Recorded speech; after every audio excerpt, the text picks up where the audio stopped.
Hello students, welcome to MS bio guide. আজকে আমরা যে বিষয়টা পড়ব সেটা হচ্ছে যে ফাইলাম কর্ডাটার ক্লাসিফিকেশন করব, যেটা হচ্ছে সরাসরি এনসিইআরটি ক্লাস 11 বায়োলজি থেকে পড়ব আমরা। আর এদের যে কর্ডাটার যে একটা জেনারেল ক্যারেক্টার্স ফাইলাম কর্ডাটার যেটা এনসিইআরটিতে দেওয়া রয়েছে সেটা হচ্ছে আমরা আগের ভিডিওতে পড়ে নিয়েছি। আর এই ভিডিওতে আমরা পড়ছি ফাইলাম কর্ডাটার ক্লাসিফিকেশন।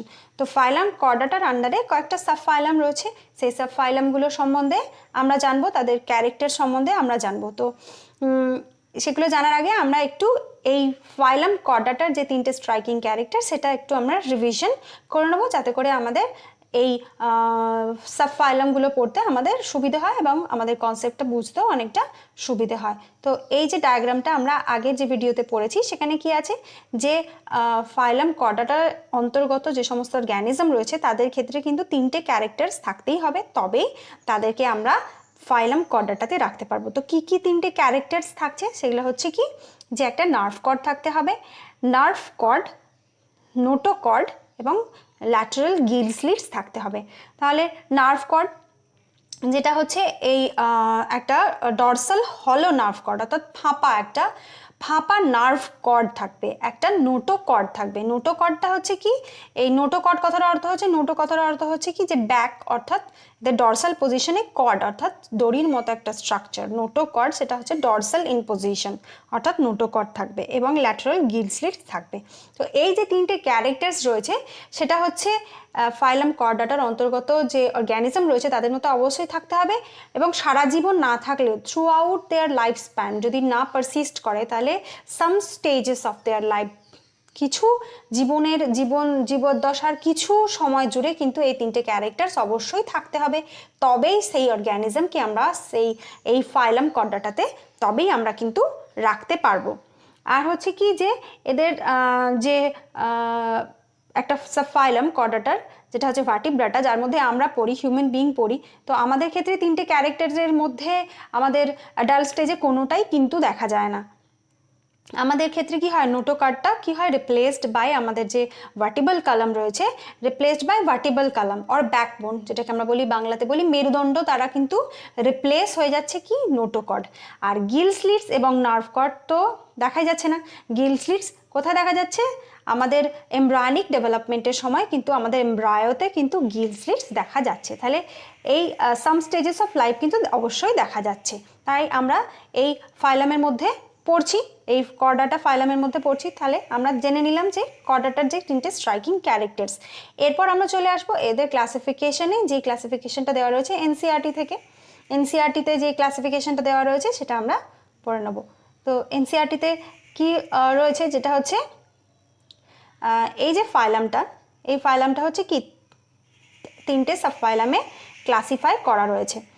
তিনটে সাব ফাইলাম কি কি, তিনটে সাব ফাইলাম, এটা হচ্ছে ক্লাসিফিকেশন। ক্লাসিফিকেশন হচ্ছে এই ফাইলামের ক্লাসিফিকেশন, ফাইলাম কর্ডাটার এটা হচ্ছে ক্লাসিফিকেশন। এখানে কিন্তু আলাদা করে মেনশন কিন্তু কোনো হেডিং নেই, তবু কিন্তু এটা হচ্ছে একটা ক্লাসিফিকেশন। এরপর আমরা কি করবো, যে প্রত্যেকটা লাইন আমরা যেটা করি জেনারেলি, যেটা হচ্ছে আমরা প্রত্যেকটা লাইন পড়ে নিই, সেটাকে এক্সপ্লেন করে নিই, যাতে করে আমাদের বেঙ্গলি মিডিয়াম স্টুডেন্টসদের কোনো অসুবিধে না হয়। তো প্রথম যে লাইনটা রয়েছে সেটা হচ্ছে কি, প্রথম লাইনটা হচ্ছে বলছে যে phylum chordata is divided into 3 subphylum. তাহলে ফাইলাম কর্ডাটা হচ্ছে তিনটে সাব ফাইলামে ডিভাইডেড, যেটা হচ্ছে প্রথমটা হচ্ছে ইউরোকর্ডাটা, এর আরেকটা নাম হচ্ছে টিউনিকেটা, Urochordata or টিউনিকেটা, Cephalochordata and Vertebrata. তাহলে তিনটে মেন সাব ফাইলাম, যেটা হচ্ছে ইউরোকর্ডাটা, সেফালোকর্ডাটা, ভার্টিব্রাটা। এরপর আমরা জানবো যে ইউরোকর্ডাটা, এই নামটা কোথা থেকে এলো। ইউরোকর্ডাটা, ইউরো কথাটা এসেছে গ্রিক ওয়ার্ড থেকে, দুটো গ্রিক ওয়ার্ড থেকে। ইউরো কথাটার অর্থ হচ্ছে ইউরো অথবা অরা কথাটার অর্থ হচ্ছে টেল, আর কর্ডা কথাটার অর্থ হচ্ছে কর্ড। অর্থাৎ এই ইউরোকর্ডাটা সাবফাইলামের অন্তর্ভুক্ত অর্গ্যানিজমদের ক্ষেত্রে কি হবে, এদের যে নার্ভ কর্ড এবং নোটোকর্ড, শুধুমাত্র এদের যে ট্যাডপোল লার্ভা রয়েছে এদের যে ডেভেলপমেন্ট সেটা হচ্ছে ইনডাইরেক্ট, আর এদের যে ফ্রি সুইমিং ট্যাডপোল লার্ভা রয়েছে ইউরোকর্ডাটার, তাদের সেই ট্যাডপোল লার্ভার শুধুমাত্র টেলের মধ্যে, শুধুমাত্র লেজের মধ্যে এই নার্ভ কর্ড নোটোকর্ড বর্তমান থাকবে, এবং এদের যখন মেটামরফোসিস হয়ে অ্যাডাল্ট ফর্ম তৈরি করবে, সেই মেটামরফোসিসের সময় কিন্তু পরে যে অ্যাডাল্টটা উৎপন্ন হবে তাদের ক্ষেত্রে কিন্তু নার্ভ কর্ড নোটোকর্ড কিন্তু থাকবে না, একেবারে ডিজেনারেট হয়ে যাবে। এবং এই ধরনের যে মেটামরফোসিস, যেখানে হচ্ছে কোনো ক্যারেক্টার, যেটা হচ্ছে হায়ার লেভেলের ক্যারেক্টার্স একেবারে ডিসঅ্যাপিয়ার হয়ে যাচ্ছে কিংবা ডিজেনারেট হয়ে যাচ্ছে, এই ধরনের মেটামরফোসিসকে বলা হচ্ছে রেট্রোগ্রেসিভ মেটামরফোসিস। অবশ্যই মনে রাখতে হবে, এখানে কিন্তু মেনশন নেই। রেট্রোগ্রেসিভ মেটামরফোসিস কোথায় দেখা যাচ্ছে? ইউরোকর্ডাটাদের ক্ষেত্রে দেখা যাচ্ছে। এবং এই ইউরোকর্ডাটার অন্তর্গত সমস্ত অর্গ্যানিজমই হচ্ছে এক্সক্লুসিভলি মেরাইন। শুধুমাত্র এই ইউরোকর্ডাটদের শুধুমাত্র কোথায় পাওয়া যাচ্ছে? সমুদ্রের মধ্যে পাওয়া যাচ্ছে ইউরোকর্ডাটাকে। ইউরোকর্ডাটার যে সমস্ত এক্সাম্পল কি? ইউরোকর্ডাটার এক্সাম্পল হচ্ছে কি, যে যেমন হচ্ছে অ্যাসিডিয়া, ডলিওলাম। এখানে একটা ডায়াগ্রাম দেওয়া রয়েছে এনসিইআরটিতে, যেটা হচ্ছে কি এদের এটা একটা সেসাইল, এদের যে লার্ভা দশাটা, যেটা হচ্ছে ট্যাডপোল লার্ভা ইউরোকর্ডেটদের, সেটা হচ্ছে একটা সেসাইল অ্যাডাল্টে ট্রান্সফার হয়ে যাচ্ছে ডিউ টু রেট্রোগ্রেসিভ মেটামরফোসিস। এটা একটা থলির মতো একটা স্ট্রাকচার, যেটা হচ্ছে সেসাইল, অর্থাৎ কোনো সমুদ্রের কোনো সাবস্ট্রেটামের সাথে নিজেদেরকে আটকে রাখছে, ফ্রি সুইমিং আর থাকছে না। তো এটা হচ্ছে অ্যাসিডিয়ার একটা ইমেজ, একটা অ্যাসিডিয়ার ছবি এটা। তো এরপর পরের লাইনটা কি বলছে? হ্যাঁ, আরেকটা জেনে নিই, যেটা হচ্ছে টিউনিকেটা। টিউনিকেটা কেন বলছে? কারণ এই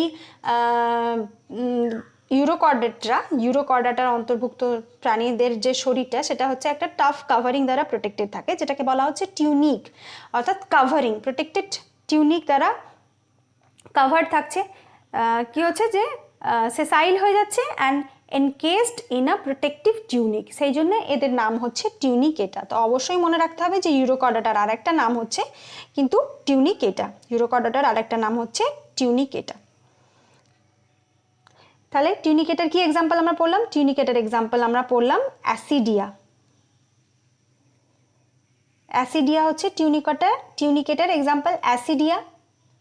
আর হচ্ছে টিউনিকেটার এক্সাম্পল হচ্ছে অ্যাসিডিয়া ছাড়া কি আছে, যেটা হচ্ছে ডলিওলাম, স্যালপা, ডলিওলাম, এরা হচ্ছে এই ইউরোকর্ডাটার এক্সাম্পল।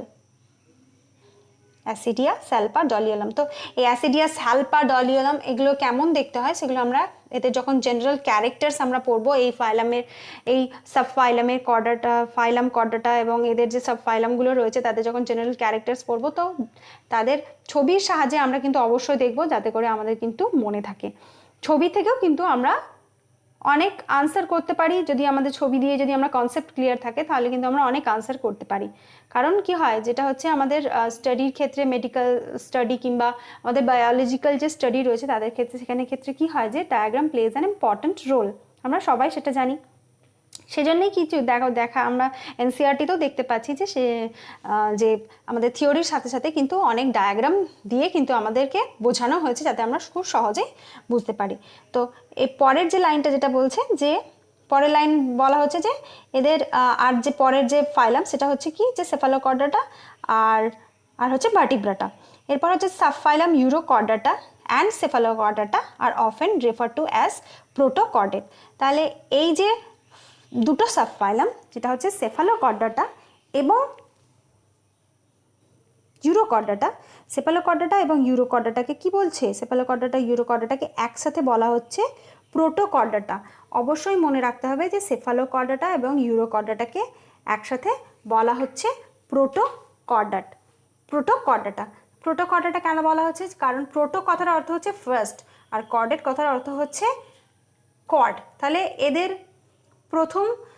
প্রথমেই এদের কি হচ্ছে, প্রথম এদের ক্ষেত্রে যে এই কর্ড লাইক স্ট্রাকচার যেটা দেখা যাচ্ছে, সেই জন্য এদেরকে বলা হচ্ছে প্রোটোকর্ডাটা, যেটা হচ্ছে ইউরোকর্ডাটা এবং সেফালোকর্ডাটাকে একসাথে বলা হচ্ছে প্রোটোকর্ডাটা।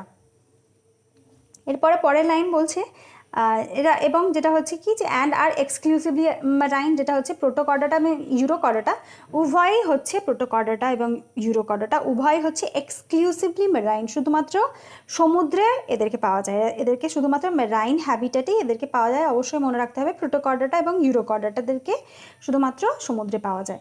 তারপরের লাইন হচ্ছে in urochordata notochord is present only in larval tail, যেটা আগেই বললাম যে ইউরোকর্ডাটা কেন ইউরোকর্ডাটার নাম হলো, লার্ভাল টেলের মধ্যে শুধুমাত্র এদের ক্ষেত্রে নোটোকর্ড থাকছে, তো সেটাকেই সেই জন্যই এদেরকে বলা হচ্ছে ইউরোকর্ডাটা। ওয়াইল ইন সেফালোকর্ডাটা, সেফালোকর্ডাটাতে কী হচ্ছে, it extends from head to tail region and is persistent throughout their life cycle. আর সেফালোকর্ডাটাদের ক্ষেত্রে অবশ্যই মনে রাখতে হবে এই ক্যারেক্টার্সগুলো, যে সেফালোকর্ডাটার ক্ষেত্রে কি হচ্ছে, সেফালোকর্ডাটার ক্ষেত্রে এই যে নোটোকর্ডটা সেটা হচ্ছে কি, নোটোকর্ড যেটা হচ্ছে এদের একদম হেড রিজিয়ন থেকে, অর্থাৎ একদম মাথা থেকে, এদের মাথাটা তো একদম স্পষ্টভাবে বোঝা যায় না, তবুও এদের হেড রিজিয়ন থেকে একদম টেল পর্যন্ত এদের কিন্তু এই যে নোটোকর্ডটা সেটা বিস্তৃত থাকছে, সেজন্যই এদেরকে বলা হচ্ছে সেফালোকর্ডাটা। সেফালোকর্ডাটা এই ওয়ার্ডটা কোথা থেকে এসেছে, সেফালোকর্ডাটা এসেছে দুটো গ্রিক ওয়ার্ড থেকে, যেটা হচ্ছে কেফালি, কেফালি অর্থাৎ হেড, এবং কর্ডা অর্থাৎ হচ্ছে কর্ড, অর্থাৎ একদম মাথা থেকে, একদম মাথার সামনে থেকে এদের এই যে নোটোকর্ডটা সেটা হচ্ছে বিস্তৃত থাকছে। Notochord and nerve cord present throughout life, সারা জীবন থাকছে, along entire length of body, শরীরের পুরো লেন্থ জুড়ে থাকছে, অর্থাৎ মাথা থেকে একেবারে লেজ পর্যন্ত বিস্তৃত থাকছে এই সেফালোকর্ডাটার ক্ষেত্রে। এই যে সেফালোকর্ডাটা, এই সেফালোকর্ডাটার এক্সাম্পল কি, যেটা হচ্ছে ব্রেঙ্কিওস্টেমা লেন্সিওলেটাম, যেটাকে ল্যান্সলেটও বলা হয়, অ্যাম্পিওক্সাসও বলা হয়। এই ব্র্যাঙ্কিওস্টোমা, যেটা আর কি নাম হচ্ছে, অবশ্যই মনে রাখতে হবে নামগুলো, এক্সাম্পলগুলো তো আর এমনি এমনি দেওয়া নেই, এক্সাম্পলগুলো অবশ্যই এর ইম্পর্টেন্স আছে, সেই জন্য এদের এক্সাম্পলগুলো দেওয়া রয়েছে প্রত্যেকটা ফাইলামে, যেটা হচ্ছে ব্র্যাঙ্কিওস্টোমা। তো ব্র্যাঙ্কিওস্টোমা কীরকম হয় সেই ডায়াগ্রামও আমরা দেখে নেব পরে পরে। তো কি এক্সাম্পল হলো, যেটা হচ্ছে এই সেফালোকর্ডাটার এক্সাম্পল হলো ব্র্যাঙ্কিওস্টোমা ল্যান্সিওলেটাম, এটাকে অ্যাম্পিওক্সাস বলা হয়, আবার ল্যান্সলেটও বলা হয়। ব্র্যাঙ্কিওস্টোমা ল্যান্সিওলেটাম হচ্ছে এর বিজ্ঞানসম্মত নাম, আর এটাকে ল্যান্সলেটও বলা হয় কারণ এটা দেখতে এদের যে বডির স্ট্রাকচারটা অনেকটা লেন্সের মতো। তো অনেক আগে যখন ট্যাক্সোনমিস্টরা এটাকে ক্লাসিফাই করতে পারেনি, ঠিকঠাক এর ক্লাসিফিকেশনের হয়নি, তখন এটাকে কিন্তু মাছ বলেই গণ্য করা হতো, এবং এই ব্র্যাঙ্কিওস্টোমাকে কিন্তু খাদ্য হিসেবে গ্রহণ করা হয়। আর এদের ক্ষেত্রে কি দেখা যায়, এদের ক্ষেত্রে একটা ভীষণই স্ট্রাইকিং এদের একটা ক্যারেক্টার, যেটা হচ্ছে ফিল্টার ফিডিং। এখানে যেটা বলা নেই তবুও বলে দিলাম, ব্র্যাঙ্কিওস্টোমার ক্ষেত্রে ফিল্টার ফিডিং দেখা যায়, তো এরা ছেঁকে খাদ্য গ্রহণ করে। তো ব্র্যাঙ্কিওস্টোমা ল্যান্সিওলেটাম হচ্ছে সেফালোকর্ডাটার এক্সাম্পল। এরপরে আমরা পরের লাইনে চলে যাব। পরের লাইনে কি বলছে, the members of subphylum Vertebrata possesses notochord during the embryonic period, অর্থাৎ এই যে শেষ যে ফাইলামটা, যেটা হচ্ছে শেষ যে সাবফাইলাম ভার্টিব্রাটা, এটা তিনটে সাবফাইলাম, ইউরোকর্ডাটা, সেফালোকর্ডাটা, ভার্টিব্রাটা। তো সাবফাইলাম ভার্টিব্রাটার ক্ষেত্রে কি হচ্ছে, যে নোটোকর্ডটা থাকছে, নোটোকর্ডটা হচ্ছে কি এমব্রায়োনিক ডেভেলপমেন্ট, অর্থাৎ ভ্রূণের মধ্যেই এটা সীমিত থাকছে, এবং পরে এটা কি হচ্ছে রিপ্লেসড হয়ে যাচ্ছে, ভার্টিব্রাল কালাম দ্বারা রিপ্লেসড হয়ে যাচ্ছে, যেটা হচ্ছে সাবফাইলাম ভার্টিব্রাটাদের ক্ষেত্রে দেখা যাচ্ছে। আর এদের কি হচ্ছে, যে এদের যে ফ্যারিঞ্জিয়াল গিল স্লিট, সেটাও কিন্তু ফ্যারিঞ্জিয়াল গিল স্লিটসও কিন্তু এমব্রায়োনিক ডেভেলপমেন্টের সময় দেখা যাচ্ছে, এবং ফ্যারিঞ্জিয়াল গিল স্লিটস আর থাকছে না, তাদের ফাংশন লস্ট হয়ে যাচ্ছে, এবং লাং দ্বারা যেটা হচ্ছে লাং দ্বারা কি ফুসফুস দ্বারা প্রতিস্থাপিত হয়ে যাচ্ছে। এবার হচ্ছে ফুসফুস দ্বারা প্রতিস্থাপিত হচ্ছে, কিংবা মাছেদের ক্ষেত্রে কি হচ্ছে, যে উন্নত মানের গিল তৈরি হচ্ছে। আর যেটা হচ্ছে আমরা ইলাসমোব্রাঙ্কে কি দেখেছি, যে ইলাসমোব্রাঙ্কের ক্ষেত্রে কিন্তু যে ফ্যারেঞ্জিয়াল গিল স্লিটস এটা কিন্তু থেকে যায়, ওপেন গিল স্লিটস কিন্তু ইলাসমোব্রাঙ্কের ক্ষেত্রে, অর্থাৎ যে কার্টিলেজিনাস ফিশেস রয়েছে তাদের ক্ষেত্রে, যেমন শার্ক, তাদের ক্ষেত্রে কিন্তু দেখা যায়। এরপরে হচ্ছে যে the notochord is replaced by cartilaginous or bony vertebral column in the adult. তাহলে এমব্রায়োনিক ডেভেলপমেন্টের সময় ভার্টিব্রাটার ক্ষেত্রে দেখা যাচ্ছে, এমব্রায়োনিক ডেভেলপমেন্টের সময় দেখা যাচ্ছে নোটোকর্ড, এমব্রায়োর মধ্যে নোটোকর্ড থাকছে, কিন্তু অ্যাডাল্ট ফর্ম যখন হয়ে যাচ্ছে তখন সেই নোটোকর্ডটা কার্টিলেজিনাস অথবা বনি, এই দুই ধরনের ভার্টিব্রাল কালাম দ্বারা রিপ্লেস হয়ে যাচ্ছে। কার্টিলেজিনাস ভার্টিব্রাল কলাম কাদের ক্ষেত্রে দেখতে পাবো আমরা? ইলাসমোব্রেঙ্কের ক্ষেত্রে দেখতে পাবো, অর্থাৎ শার্কের ক্ষেত্রে দেখতে পাবো। আর বনি যেটা হচ্ছে পরবর্তী যে বনি ফিশেস রয়েছে তারপরে সবার ক্ষেত্রে কার্টিলেজিনাস ফিশের পরে যে বনি ফিশ, তারপরে অ্যাম্ফিবিয়া, রেপ্টিলিয়া, অ্যাবিস ম্যামেলিয়া, এদের ক্ষেত্রে কি দেখা যাবে? যে বনি ভার্টিব্রাল কলাম দেখা যাবে, যেটা হচ্ছে কি উন্নত মানের যে সমস্ত ভার্টিব্রেটরা রয়েছে তাদের ক্ষেত্রে কি হয়, তাদের ক্ষেত্রে বডির ভিতরে যে এন্ডোস্কেলিটন থাকে সেটা হচ্ছে বোন অর্থাৎ হাড় দ্বারা গঠিত। তারপরে হচ্ছে কি দাস অল ভার্টিব্রেটস আর কর্ডেট। তাহলে কি হচ্ছে যে সমস্ত যে ভার্টিব্রেট সেটা কর্ডেট, অর্থাৎ ভার্টিব্রাটা যেহেতু সাবফাইলাম আন্ডার ফাইলাম কর্ডাটা, তাহলে সমস্ত ভার্টিব্রেট অ্যানিমালই কিন্তু কর্ডেট, কিন্তু সমস্ত কর্ডেট অ্যানিমাল কিন্তু ভার্টিব্রেট নয়। But all কর্ডেটস are not vertebrate, কারণ যে ইউরোকর্ডাটা সেফালোকর্ডাটা রয়েছে তারা কিন্তু ভার্টিব্রেট নয়। আর ভার্টিব্রেটা হচ্ছে কর্ডেট, আর ইউরোকর্ডাটা সেফালোকর্ডাটা হচ্ছে ফাইলাম কর্ডাটাতে পড়ছে, কিন্তু তারা ভার্টিব্রেট নয়, কারণ ভার্টিব্রাটা একটা সেপারেট সাব ফাইলাম। তারপরে পরের লাইনটা হচ্ছে besides the basic chordate characters ভার্টিব্রেটস have a ventral muscular heart with 2, 3 or 4 chamber. তাহলে এই ক্যারেক্টার্সগুলো ছাড়াও সাবফাইলাম যে ভার্টিব্রাটা রয়েছে, সাবফাইলাম ভার্টিব্রাটাতে এই ক্যারেক্টার্সগুলো ছাড়াও আর কি দেখা যাচ্ছে? যে একটা ভেন্ট্রাল একটা হার্ট দেখা যাচ্ছে, কারণ আমাদের যে হার্ট রয়েছে হিউম্যান বিইংয়ের ক্ষেত্রেও কী হচ্ছে, হার্টটা হচ্ছে ভেন্ট্রাল ইন পজিশন, অঙ্কদেশে মাস্কুলার হার্ট থাকছে, অর্থাৎ হার্টটা হচ্ছে কি, হার্টটা হচ্ছে মাসল দ্বারা হচ্ছে নিয়ন্ত্রিত, মাস্কুলার হার্ট থাকছে। আমাদের হার্ট হচ্ছে কি মায়োজেনিক হার্ট, এদের মাসেল আমাদের হার্টকে নিয়ন্ত্রণ করছে। আর এই হার্টের যে চেম্বার কী হতে পারে? 2 চেম্বার হতে পারে, যেটা ফিশের ক্ষেত্রে ভেনাস হার্ট, যেটা একটা অরিকাল একটা ভেন্ট্রিকল থাকছে। আবার 3 চেম্বার হতে পারে, যেটা হচ্ছে অ্যাম্ফিবিয়াদের ক্ষেত্রে দেখা যাচ্ছে, রেপ্টিলিয়াদের ক্ষেত্রে দেখা যাচ্ছে। আর 4 চেম্বার কী হচ্ছে? অ্যাম্ফিবিয়া রেপ্টিলিয়ার ক্ষেত্রে কী হচ্ছে, যে 2টো অরিকাল একটা ভেন্ট্রিকল। আবার আমাদের উন্নত যে সমস্ত আরও প্রাণী রয়েছে, যেটা হচ্ছে অ্যাভিস অর্থাৎ পাখিদের ক্ষেত্রে, পক্ষীদের ক্ষেত্রে, এবং ম্যামলস অর্থাৎ স্তন্যপায়ীদের ক্ষেত্রে 4 চেম্বার্ড হার্ট দেখা যাচ্ছে, 2টো অরিকাল এবং 2টো ভেন্ট্রিকল। তাহলে কী হচ্ছে? Vertebrates have ventral muscular heart with 2, 3 or 4 chambers. আর কি থাকছে? Kidneys for excretion and osmoregulation and paired appendages which may be fins or limbs. আর কি থাকছে? কিডনি থাকছে এক্সক্রিশনের জন্য, অসমোরেগুলেশনের জন্য। আর কি থাকছে? অ্যাপেন্ডেজেস থাকছে, অর্থাৎ হাত পা যেগুলোকে আমরা বলি অ্যাপেন্ডেজেস থাকছে, পেয়ার্ড অ্যাপেন্ডেজেস অর্থাৎ 2টো পা 2টো হাত, এই ধরনের পেয়ার্ড অ্যাপেন্ডেজেস কিন্তু থাকছে এই ভার্টিব্রেটদের ক্ষেত্রে। যেটা হচ্ছে লিম্বসও হতে পারে, 2টো পা 2টো হাত হতে পারে, আবার 2টো ডানা 2টো পা হতে পারে। যেমন পাখিদের ক্ষেত্রে কি হয়, যে 4 লিম্ব অর্থাৎ অগ্রপদ ডানায় রূপান্তরিত হয় 4 লিম্ব। তো এই রকম এই যে ক্যারেক্টার্সগুলো আমরা পড়লাম, এগুলো হচ্ছে কি, যে ফাইলাম সাবফাইলাম ভার্টিব্রাটার যে সমস্ত ক্যারেক্টার্স আমরা পড়লাম। এরপর আমরা এদের যে একটা ডিভিশন রয়েছে, এদের একটা গ্রুপ ওয়াইজ ডিভিশন রয়েছে। এই যে 3টে ফাইলাম আমরা পড়লাম, এই 3টে ফাইলামকে আবার 2টো গ্রুপে কিন্তু ভাগ করা হয়েছে। এখানে সেটা উল্লেখ নেই, তবুও কিন্তু সেই সম্বন্ধে কনসেপ্টটা আমাদের ক্লিয়ার থাকা উচিত।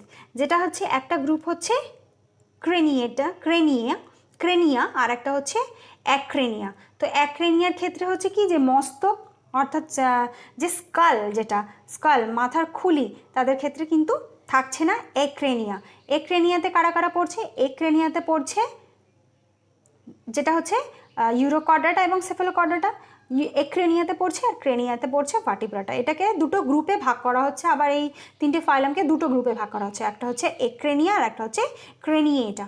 তো এক্রেনিয়াতে থাকছে 2টো ফাইলাম, সেফালোকর্ডাটা ইউরোকর্ডাটা, আর ক্রেনিয়েটাতে থাকছে ভার্টিব্রাটা। তো এই 2টো ডিভিশন হচ্ছে। আরেকটা হচ্ছে যে এই সমস্ত যে পুরো ফাইলামটাকে, যে কর্ডাটা পুরো ফাইলামটাকে একটা ফ্লো চার্টের মাধ্যমে এখানে একটা ডিভিশন দেওয়া রয়েছে, সেটা আমাদের দেখে নেওয়া উচিত, যাতে করে পরবর্তী যে সমস্ত ক্লাসেস আমরা পড়বো, কারণ যে ফাইলাম যে কর্ডাটা রয়েছে, সেই ফাইলাম কর্ডাটাতে কিন্তু আমাদের আপ টু ক্লাস পড়তে হবে। যেমন হচ্ছে যে আপ টু ক্লাস অর্থাৎ যেমন অ্যাম্ফিবিয়া, রেপ্টিলিয়া, অ্যাবিস ম্যামেলিয়া, এইভাবে কিন্তু আমাদেরকে পড়তে হবে। সেজন্যই আমরা এই ফাইলাম কর্ডাটার যে একটা ডিভিশন রয়েছে, সেই ডিভিশনটা পড়ে নেব এবং সাবফাইলামের ভার্টিব্রাটার একটা ফার্দার সাবডিভিশন সেটা আমরা পড়ে নেব। তো ফাইলাম যে কর্ডাটা সেটার ডিভিশন কী হলো, 3টে সাবফাইলাম হলো, যেটা হচ্ছে ইউরোকর্ডাটা, সেফালোকর্ডাটা, ভার্টিব্রাটা। আর ভার্টিব্রাটার একটা যে সাবডিভিশন ফার্দার যে ডিভিশন সেটা আমরা এখানে একটা ফ্লো চার্টের মাধ্যমে আমরা এখানে দেখে নেব, যেটা হচ্ছে একটা সাবফাইলামের যে ভার্টিব্রাটা তার হচ্ছে ডিভিশন। তো এই যে সাবফাইলাম ভার্টিব্রাটার কে প্রথমে দুটো সুপার ক্লাস বলা যেতে পারে, সুপার ক্লাসে ভাগ করা হচ্ছে। কি কি সুপার ক্লাস? সেটা হচ্ছে একটা হচ্ছে অ্যাগনাথা আর একটা হচ্ছে ন্যাথোস্টোমাটা। অ্যাগনাথা কথার অর্থ হচ্ছে কি, যে জ নেই, জলেস, নো জ, চোয়ালবিহীন যে সমস্ত অ্যানিমাল। আর একটা হচ্ছে সুপার ক্লাস হচ্ছে ন্যাথোস্টোমাটা, যেখানে জ থাকছে, বিয়ার্স জ, ন্যাথোস্টোমাটা। এটার উচ্চারণ হবে ন্যাথোস্টোমাটা, যেটা এখানে উজ্জ্ব থাকছে এটা হচ্ছে ন্যাথোস্টোমাটা, এর উচ্চারণটা ন্যাথোস্টোমাটা। তাহলে দুটো সুপার ক্লাস, একটা হচ্ছে অ্যাগনাথা আর একটা হচ্ছে ন্যাথোস্টোমাটা। এরপরে হচ্ছে যে অ্যাগনাথার আন্ডারে একটাই ক্লাস থাকছে, যেটা হচ্ছে সাইক্লোস্টোমাটা, যেগুলো আমরা পরে এই সাইক্লোস্টোমাটার যে ক্লাসটা, আপ টু ক্লাস তো আমাদেরকে পড়তে হবে, তো ক্লাসটা আমরা পরের একটা ভিডিওতে আমরা এই সাইক্লোস্টোমার ক্লাসটা, যেটা এনসিইআরটিতে দেওয়া রয়েছে, সেটা আমরা লাইন বাই লাইন পড়বো। আর এখন আমরা দেখে নিচ্ছি এদের ডিভিশনটা। আর এই সুপার ক্লাস ন্যাথোস্টোমাটা, অর্থাৎ যারা জ বিয়ার করছে, যাদের চোয়াল আছে, তাদেরকে আবার দুটো ভাগে ভাগ করা হচ্ছে। একটা হচ্ছে পিসেস, যাদের ফিনস রয়েছে, আর একটা হচ্ছে টেট্রাপোড, যাদের লিমস রয়েছে। তাহলে পিসেসদের ক্ষেত্রে, পিসেস বা পাইসেস যেটা বলা যেতে পারে, থাকছে ফিনস, আর টেট্রাপোডের থাকছে লিমস। এবার পিসেস বা পাইসেসের ক্ষেত্রে কি থাকছে, দুটো ক্লাস থাকছে, একটা থাকছে কন্ড্রিকথিস, একটা হচ্ছে অস্ট্রিকথিস, একটা হচ্ছে কার্টিলেজিনাস ফিস আর একটা হচ্ছে বোনি ফিস। আর টেট্রাপোড অর্থাৎ যাদের ক্ষেত্রে লিমস থাকছে, তাদের ক্ষেত্রে থাকছে 4টে ক্লাস, যেটা হচ্ছে অ্যামফিবিয়া, রেপটিলিয়া, অ্যাভিস, ম্যামেলিয়া। তো পরবর্তী যে সমস্ত ভিডিওতে আমরা এনসিইআরটির পরবর্তী যে ভিডিওগুলো আসবে, তাতে আমরা এই প্রত্যেকটা ক্লাস আমরা একটা সেপারেট ক্লাস করে একটা সেপারেট ক্লাসে পড়বো। একসাথে পড়বো না, সমস্ত ক্লাস একসাথে পড়বো না, তাতে হলে সব কিছু একটা জটিল বিষয় হয়ে যাবে এবং গুলিয়ে যাবে, কোনো কিছুই কিন্তু মনে রাখতে পারবো না। সেজন্য প্রত্যেকটা ক্লাস আবার আমরা আলাদা করে প্রত্যেকটা ক্লাস লাইন বাই লাইন পড়ে নেবো, মিটিং করে নেবো এবং এক্সপ্লেইন করে নেবো, যাতে করে আমাদের সমস্ত বেঙ্গলি মিডিয়াম স্টুডেন্টসদের কোনো অসুবিধে না হয় এবং তারা তাদের লাইফে যাতে বেটার কিছু করতে পারে। তো আজকের মতো এই ভিডিও এই পর্যন্ত। আমার ভিডিও যদি তোমাদের ইনফরমেটিভ মনে হয়, হেল্পফুল মনে হয়, তাহলে আমার চ্যানেলকে তোমরা সাবস্ক্রাইব করবে, পাশে থাকা বেল আইকনটা প্রেস করে নোটিফিকেশন অল করবে, যাতে করে আমার ভিডিও নোটিফিকেশন তোমাদের কাছে সহজেই পৌঁছে যায়। Thank you.